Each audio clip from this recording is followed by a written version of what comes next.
Hindi short hand की practice dictation 80 शब्द प्रति मिनट गति से डिक्टेशन 5 सेकंड में शुरू होगी। स्टार्ट।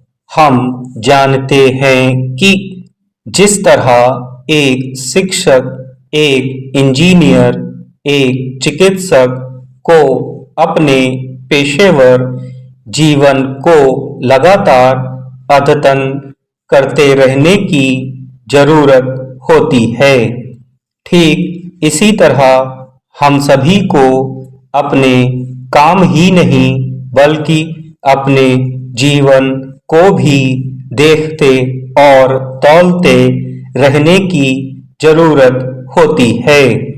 अभी कुछ दिनों पहले एक परिचित का कहना था कि उनका बेटा स्मार्टफोन के बिना खाना तक नहीं खाता।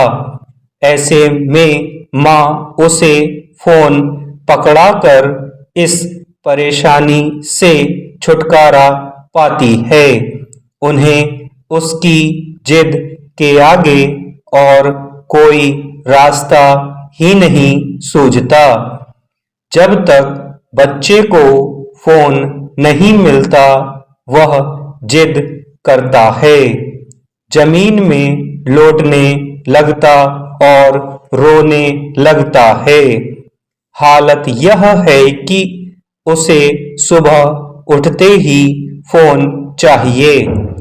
उस बच्चे को फोन की आदत छुड़वाने के लिए उसे समझाया गया, उसके साथ सख्ती भी बरती गई, लेकिन कोई हल नहीं निकला। सवाल है कि बच्चे की इस मुश्किल का स्रोत क्या था।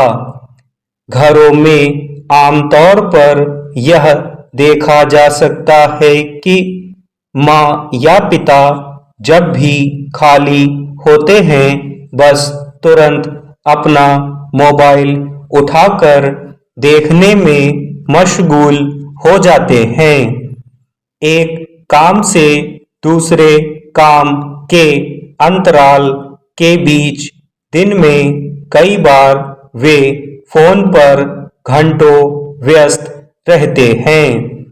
देर रात में तो ईमेल, रील और सोशल मीडिया देखते हुए कब घंटे गुजर जाते हैं पता ही नहीं चलता। ऐसे लोगों के लिए समय काटने का सबसे अच्छा साधन फोन है।